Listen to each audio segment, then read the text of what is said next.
Hi, good afternoon. Welcome to the John Gaunt podcast. Tonight, the question we're asking is, can Keir Starmer survive?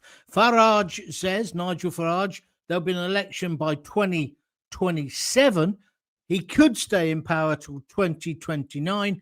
I don't even think he'll make it to 27. What do you think? And I think at the moment, the person who is in charge of British politics is Nigel Farage. Everybody's copying him. They've had a tremendous party conference, very different to normal ones. But has he now got the agenda? Is Keir Starmer clinging on for dear life? The cabinet reshuffle, to use the cliche, was just rearranging the deck chairs on the Titanic, moving Lammy from being foreign secretary to whatever he is now, Deputy Prime Minister. I mean, how can he or representatives, mind you, how can Keir Starmer, to be absolutely honest with you? But then Yvette Cooper, they're accepting now she's failed on the small boats crisis, but they've moved her to be foreign secretary. As I said 2 days ago, Trump, Putin, they'll eat her for breakfast and spit her back out again. She's not fit for high office. Okay, she's a woman. There was a stupid tweet that one of these liberals, I think it was Dan Hodges, put up. Oh, the three most important offices of state are now all women. When are we going to stop talking like this? Surely it should just be the best people. We don't have to. We made a big fuss. Well, Rachel Reeves made a big fuss about this, didn't she? When she became the Chancellor. Yes, I'm the first woman Chancellor. Yes, and look what a fucking shit job you've done. Sorry. Flipping terrible job you've done. And how come she didn't get moved? I'll tell you what's going on. It's politics as normal, although they're all petrified of Nigel and Reform UK. Why? Well, because Farage has basically taken over the UK politics or political agenda. Reform UK had its conference. The polls now are showing that there was one even about who do you understand the most? And it came out they understand where Farage is coming from more than Starmer. Well, that's because no one knows what Starmer's attitude is to anything.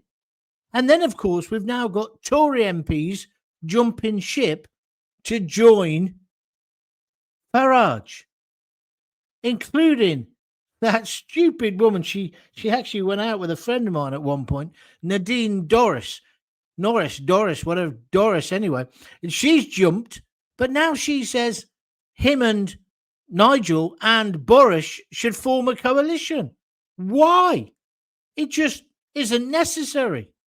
And meanwhile, then today, did you see, well, last night in the papers, coming into today, and all the political programmes, suddenly Keir Starmer from the Labour Party, Mr. Uber Liberal, I was director of the public prosecutions, wants to put illegal migrants in military camps and shut down the migrant hotels. Oh, I wonder where I've heard that before. It wouldn't be little old me, would it? So I've got half of what I was demanding on the surface. But of course, with Starmer, you can never take anything at face value. He won't do it. It's just this week's way of getting himself into the papers and people talking about him and his lousy government and not taking the mickey out of it. He doesn't mean it. And even if he did, it won't be army camps like you and I have been talking about for the past few weeks, where they're locked up securely behind barbed wire fences. Oh, no, that would be against their human rights. They'll still be able to come and go whenever they fancy. So it won't really make a blind bit of difference unless you put those camps in the middle of the North Yorkshire moors or somewhere. They'll still be by towns and villages. The only way you can stop this is by not aping and watering down Reform UK's ideas, is by implementing tough, big action. That's what you've got to do. So if you're saying you're going to put them in camps, let's do it. Put them in camps, put them in tents. I've been saying it for ages. Do it straight away. It's not difficult. When there's a disaster, our army goes in, builds these tent cities, away we go. I read in one of the papers, I think it's the Times, what Starmer's thinking of doing is building a load of purpose-built pods. No, must have loads of tents. Put them in tents. But the only way you're really going to stop it is if you stop them getting out of the boats, well, halfway across the channel now, and into lifeboats, the RNLI, and the Home Office, and bringing them in. They mustn't even put their flip-flops on the sand of Dover. So any new ones come in, sorry, no, turn around, take the boats back. It's not difficult. It's just where there's a will, there's a way. There has to be a political will. And that's why Nigel Farage also basically has really upset Starmer, because and the mainstream media, have you seen the way they've been appalling? He's promising to rip up the ECHR and deport illegal migrants within 2 weeks of taking over, being in power.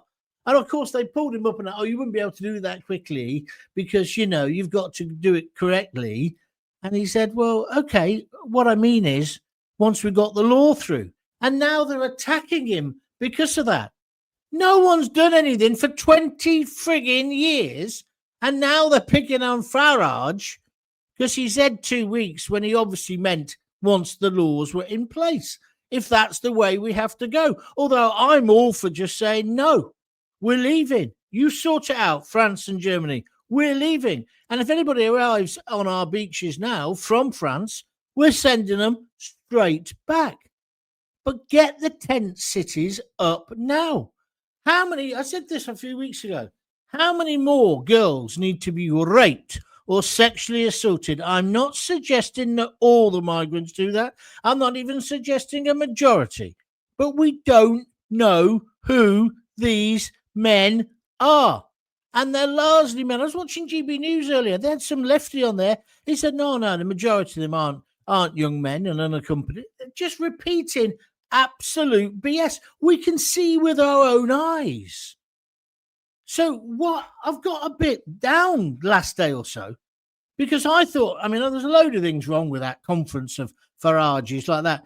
The stupid woman who dressed up like Gary Glitter and couldn't sing. And then when they did the national anthem, she sang God Save the Queen, even though obviously she's passed away some time ago.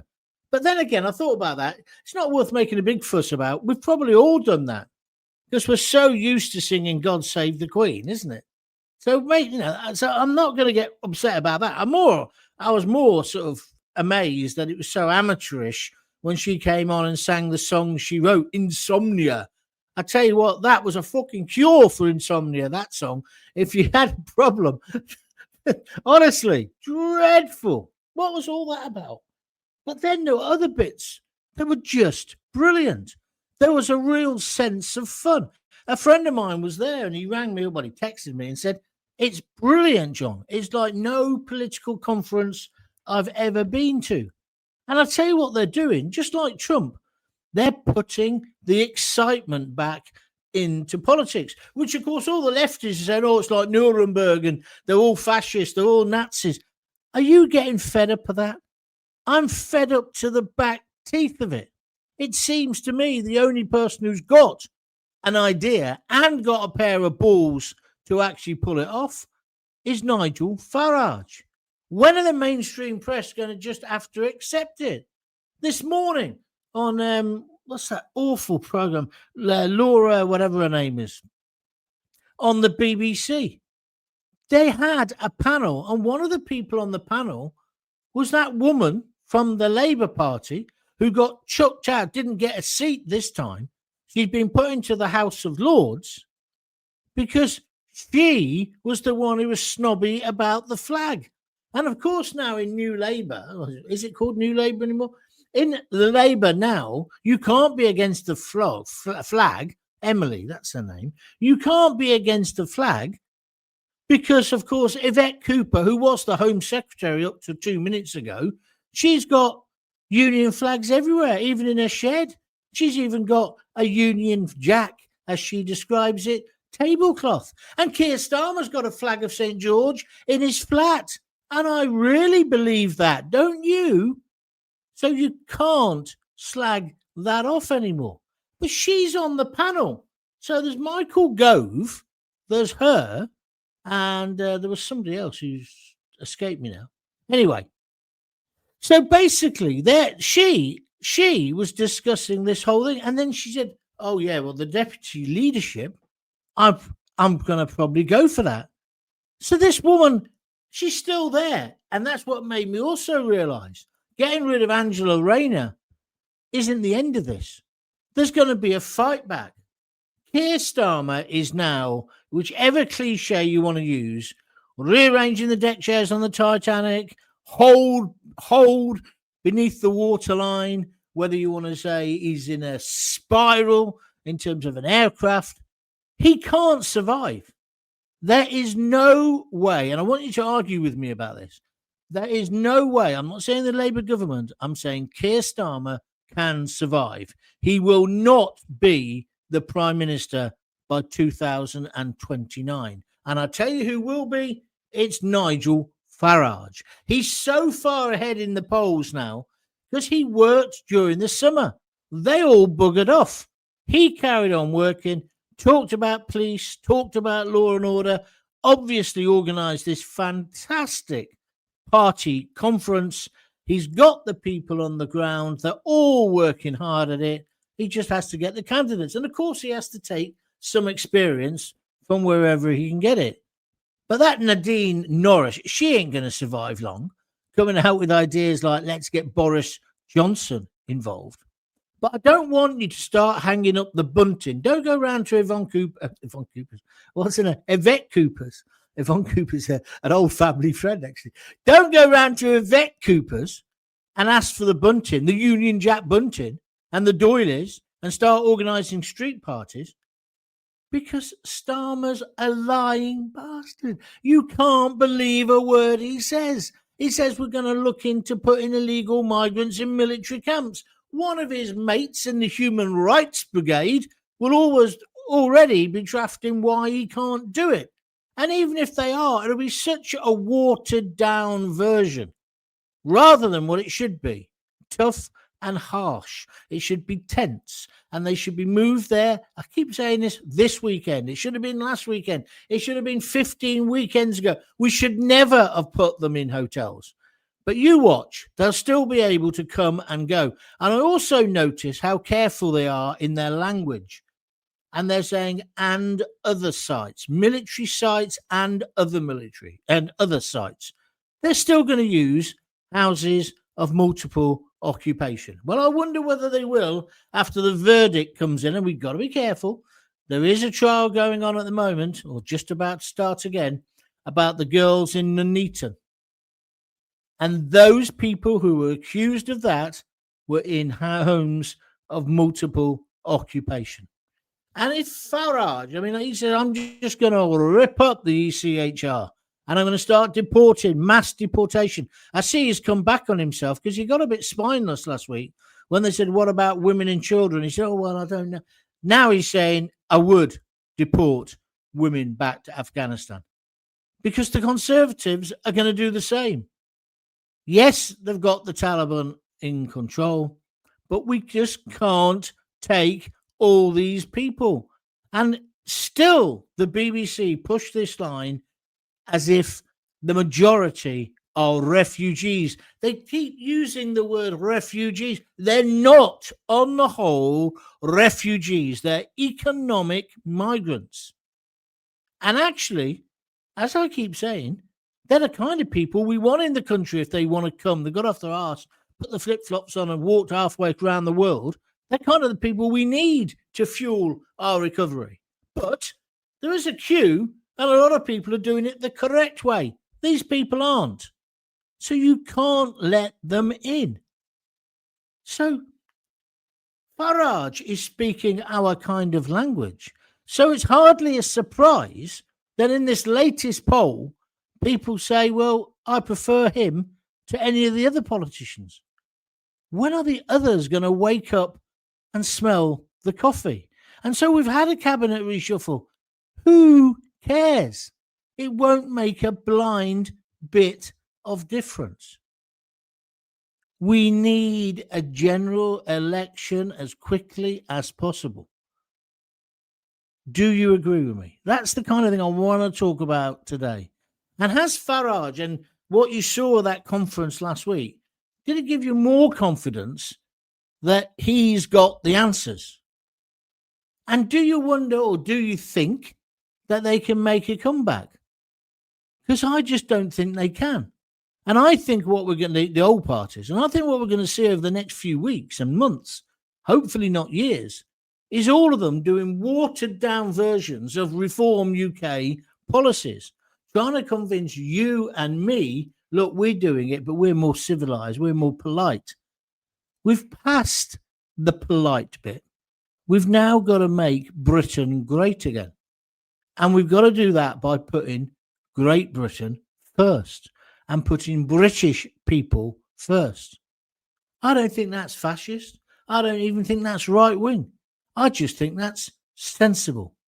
What's your views? Going to come to your comments now. Thank you for tuning in. And by the way, sorry I didn't give you much more notice. I just decided about 1 o'clock today I must talk about this, because by tomorrow people in the newspapers will have sussed this as well, that Starmer doesn't mean this. Starmer will not do this. And if he does, it'll be months ahead. Let me just give you this chilling statistic. At least 1,000 people arrived, 1,000 fighting age young men arrived at Dover yesterday. Today, they will all be saying they're claiming asylum to get all their rights and privileges. Out of that 1,000, how many will have a legitimate case? I don't know. Do you? But if you were a betting person, how much money would you put on it? Do you understand where I'm coming from? And all that's happened is that Farage did his conference last week, and I think he caught the imagination of the British people. I think he'd got them already. And now the mainstream media and the old parties, the Conservatives, they're finished. They're absolutely finished. But Labour now as well, they're thinking, oh my God. So what's going to be their rearguard action? And they're so dumb, right? And Starmer has got no political nous. He thinks the answer is to do a watered down version of what Farage is saying. Wouldn't he be better off doing more the kind of stuff that Jeremy Corbyn is putting forward? There's your agenda. Let's get talking. Put your chats down there. If you like what I'm saying, please click the like button. It's 15 so far. Normally we get more than that. Excuse me. Click that. And if you'd like to donate some money, please feel free as well. The little $sign on the YouTube video, click that. Thanks to everybody who's been subscribing to the YouTube channel. It's gone up by about 400, which is just fantastic in the last couple of days. So please keep doing that. And of course, you can also donate at www.buymeacoffee.com/John Gaunt. They're all the ways that you can help. Let's get to it. Jackie Ward, I suspect Starmer couldn't move Rachel Thieves because nobody else wanted the job after she wrecked the economy. Do you know what? I think you're right. It's like that, the vessel with the pestle and the pestle with the whatever. Is it Danny Kaye, that film? No one wants the poison chalice. I think you're bang on the money, Jackie, because he said straight away, didn't he, that she wasn't being moved. That was to settle the markets because obviously Angela Rayner went in the morning. And what's all this tosh about Angela Rayner? She's great. She's a working class girl. She pulled herself up. Well, yeah, I did that as well. I didn't become a crook and a tax evader on the way like her. I mean, it's just nonsense. It's just nonsense. And not only that, it's patronising to the working class by these middle class knobs who have never struggled. I just thought all of that was garbage. Just garbage. She did something wrong. And then, oh, that was the thing. They're praising her for falling on a sword. No. If she'd done that a week ago, you'd have said, well, all right, good on you. And have you heard now? She's getting a 17 grand payoff. There's this rule, which, to be fair to Starmer, they're changing in a few weeks. It comes in a few weeks, where ministers can't take this payoff. Well, it's down to the Prime Minister whether they get it or not. At the moment, listen to this. Listen to this. This is how those self-serving pigs in Westminster feather their own nests, mixing me metaphors. The decision is theirs. Oh, Angela, there's a 17 grand payoff. And of course, they don't forget they still get all the pension, all that. There's a 17 grand payoff because, you've done wrong. Do you want to take it or not? Well, anyone's going to say, yeah, I'll take it, wouldn't they? But it shouldn't be their decision. But that hasn't come in yet. So don't worry, don't cry for me. I'm Angela Rayner. The truth is I never loved you. What a singing voice I've got, eh? Do you like that? That was Evita, by the way, in case you didn't get the cultural reference. Do you know what? I think it's an absolute disgrace. She's getting paid off as well. Oh, and did you hear the siren go off at 3 o'clock? What are they getting us ready for? I don't like the idea of that whatsoever. Wojtek Koreski's on the line. I have a feeling that Nigel will regret accepting Nadine Dorries. Time will tell. I've got to agree with you, Wojtek. I do. An old radio pal of mine went out with her for a time. I can't say anymore. He's dead now. And the two things aren't connected. But I don't trust her either. And she's on the front page of the Mail today saying Boris and him should get together. Well, one, again, that's too little too late, isn't it? I'm not anti-Boris. Well, anyway, you tell me what you think, guys. Pam Millett says, hi. Hi, Pam. Nice to have you on board, my friend. It seems to me, John, that the RNLI and the Border Force are encouraging the illegals by running a taxi service, says Gary Radford. Gary, I've got to agree with you. Although, if the people are in the middle of the channel, you can't just let them drown, can you? But you see, that's the latest now. They don't actually have to get their rubber dinghies onto the beaches of Dover, then jump over with either their designer trainers or their flip-flops on and get their feet wet, because they do get picked up at 12 miles out. As they come out of the French water, we ever so helpfully, if you've got enough boats, pick them up. You see, this is the thing I don't understand. Well, when we pick them up in those boats, why don't we just, they wouldn't know. They'd be so happy to be picked up. They'll all be celebrating. Just slowly turn the boat back to France. Drop them off. Hello, Macron. You deal with this lot. Because we can't carry on being treated like this. There was none of them came for 10 days because the channel was too rough. As soon as the weather got better, 1,000. I don't know what it's done today because the weather's turning now. We can't do this. We've got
I wondered why you'd stop commenting. Can you hear me now? Can you hear me now? I've just turned the volume back on. Sorry. I am useless at this. Hold on a second. Let me just check whether that's back on. Audio. Yeah, 1 2 1 2. That's working. Thank you. Right. Can you hear me now, everyone? Just somebody say yes or no. Denise Deacon said yes. Thank you. Okay, we'll get back to the debate. I do apologise. Got loads of people here saying no sound, but because I get so many people, they're right down. So, Pamela said it, Jackie said it, Richard said it, Wojtek said it. Peter Adams says John pushed the mute button. Lord Kilbacken says no sound. I apologise. Pam Millett says, can't hear you. Check your device. Well, I'd like to do that, but I'd only just seen your message. Sound off, mate. So, John, are you talking to yourself? Says Peter Adams. I often feel like that, Peter. I've been on radio stations where I was talking to myself. Right, it's back on now, right? Everybody's got it back on again. Thank you for that. See, before, when I did these before, I had Charlie. Do you remember Charlie? He was like, he wasn't here. He was remotely in his bedroom or whatever. But he used to do the technical bits for me. So if we lost the sound, he'd tell me. Now I've got no one doing it for me. Steve McNeese says you're back. Richard says you're back. Okay, we know we're back now. Can we now get back to... No, we can't, you see. So now it's swamped with people saying, I can hear you loud and clear. Oh, I'm like a berserk amateur. I do apologise. And then people say, it's not difficult what you do, is it? Bloody is. Pete Cunnington, he's got a proper comment to make. Spot on, John. The snouts need pulling out of the trough like weeds in the garden. And reform seems the only answer to bring this country back. Lord Kilbacken says, put another 50p in the meter. You put a tenner or a fiver in, I can afford it. Liam Bream, he's saying reform, and then he's got that little emoji next to it. Is that him taking the mickey? I can't see anybody else who's got a suggestion of how to get this country back. Can you? Steve McNeese says, I can't hear it on YouTube either. Well, that's because I muted the microphone by accident, but it's back now. Digital Corals says, thank you for these shows, John. You've still got it bigly. And he's put a thumb up. Thank you very much indeed. Denise Deacon's taking the piss. She says, I'm sure what you said was very, very interesting. Well, what I was basically saying was they've had a cabinet reshuffle and there was no point because the fundamental problem is the captain's missing, right? Starmer. They haven't got anyone in control. And then also most of the crew are duds anyway. So move them around won't make a blind bit of difference. I saw Andy Burnham positioning himself this morning on BBC One on the TV because he fancies himself as the leader. But they had 14 years to get ready for this. By the same token, the Tories had 14 years of effing everything up. But in the end, that's all because they're self-serving pigs. Angela Rayner's payoff is another piece of the proof of my jigsaw about why I hold them in such contempt. And now, Starmer, in a blind panic, he's obviously, that's his arse cheeks clanging. He knows he's going to be out of power. So now he's doing Farage Light, L-I-T-E. So he says, I'll tell you what I'm going to do. I'm going to put them all in prison camps. Well, the proof of that will be in the eating, won't it? And we'll wait to see. No, we won't. We'll keep on slagging you off because there's no way that he's going to do that, is there? There is no way he's going to do what Nigel Farage is saying. I've been calling. Can you hear me now, by the way? If you can, start making some serious comments because I'm going in a minute. But I've been saying for, weeks or months, I must have a look back at the archive, that we need a national emergency called. You can't have 1,000 people a day. Okay, it's not every day, but you can't have thousands of fighting fit young men. Do you remember what Mike Yardley said? One of my guests who I had on a few weeks ago. He's ex-military, right? And he said he's seen people, these lads, marching effectively. He said it's obvious they've had some form of military training, the way they walk together. He said if you're a military man, you can spot this. Don't know if there's any other military people listening or watching today. Maybe you'd like to agree or disagree. What have we done? What have we done? We've already had one or two girls, 5 offences against them by this bloke who was staying in the Bell Hotel in Epping. And all those women were called far right for daring to protest about it. But there are other active cases at the moment. Will Starmer be apologising if one of those girls eventually gets murdered or has been raped or has been murdered already? Do you see where I'm coming from? Because I'm not having a go at the individual migrants coming into the country. They just want to better themselves. But we do them a disservice, and we do the British public a disservice if we pretend they're all refugees and fleeing persecution, because they quite clearly aren't. But the BBC keep using the word refugee. Them illegal migrants. And don't give me this tosh. An asylum seeker can't be illegal because the moment you claim asylum, your status changes. Yes, we know that. But they still broke into the country. So they've committed a crime. They're illegal. And we're not going to carry on with this tosh, are we? Because again, that's not a way of addressing a serious problem. And that's what we need to do. Maybe we do need to look at our foreign policy. Maybe we need to look at how the hell are they getting all the way through Europe? What is the magnet that brings them here? I know partly it's the English language. But the people in Europe aren't helping the people in Britain, are they? They're just waving them through. And then the other thing that Starmer's come out with from his bunker, because he's not made any address to the British public, which I find amazing, right? Absolutely amazing. He's a coward. But he hasn't even put up his videos the last day or two. He should be telling us what's going on. There's a new deal with Germany, which is the same deal as we got with France. Meant to be one in, one out. So if we get an illegal, we can deport them, but we've got to take someone who the Germans have already processed. I can't get my head around it. Because one in, one out, that's not going to change the numbers. And especially when they say it's actually 17 in, 1 out, right? I remind you, 1,000 people yesterday came in. Lord Kilbacker, look how quickly those Nightingale Awards went up during the medical shenanigans emergency. Well, it was COVID, is that what you mean? We need Nightingale detention centres. I agree with you. There's no reason why we couldn't use them again. You're absolutely right. But they're not going to, are they? They're not going to, unfortunately. But that's what they should do.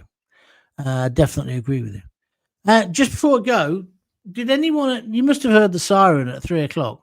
I nearly cut my neck off, or at least one of my chins. I was having a shave with me cheap Bico rare razor, and that thing started going, well, what the hell's that? I'm here on my own, you see, apart from the dog. And then I realised it was the siren that they're testing on your mobile phones. And then I read the note afterwards saying, well, what it's all about. Do they know something they're not telling us? Are we about to be attacked by Russia?